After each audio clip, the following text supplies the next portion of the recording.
Welcome back on this Thrifty Thursday. Today we're joined by Jennifer Immel from PNC Bank. Now, if you're getting married or even thinking about it, you'll want to listen to this one. Jennifer, thanks for being with us this morning. Thank you for having me. Well, we're only going to talk about the financial part of things, right? That's correct. We could go on and on and on. We're limited with time, so we'll cut right to the chase. For anybody really wanting to know financially, what are your tips on saving big, or what do you tell people who are getting married? Well, as you know, it's vital that when you get married that you're not just compatible physically and emotionally, but that you're compatible financially. Yes. And it's important on both the money level, financial level. Money.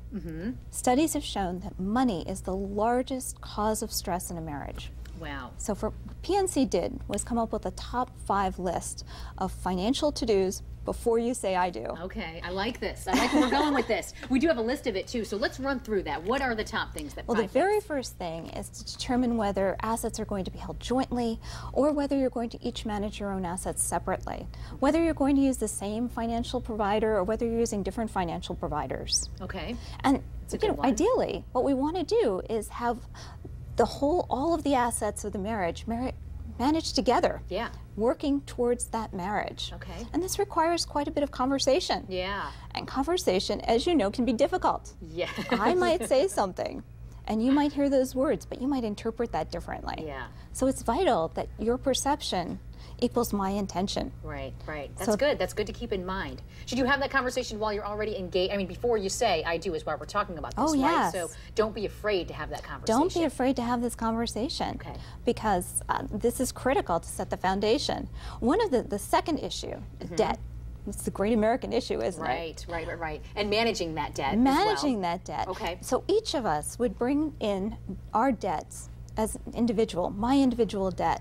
It's important that we together as a couple come to a decision as to how to manage that debt. And of course that requires budgeting. Yes. Now we gave that list of 5 too. What is the number one that you think is the most important? I think coming up with ideas on spending. What are the main priorities? And when we look at those priorities, think about who has the authority to spend. Yeah. You know, does the couple together have to make a decision, or does somebody have the authority to make a decision on at least a certain amount unilaterally? Right. You need some flexibility, but Yeah. it's important to discuss that ahead of time. And you said the word discuss. Like you said, the most important thing is to have this conversation, right? And just talk about it and lay it out on the table. All right. Absolutely. Terrific tips, Jennifer. Thank you so much. Like I said, when we talk about marriage or wedding or planning, this could go on all day. But this is very important, and we thank you so much for giving us those tips. We'll have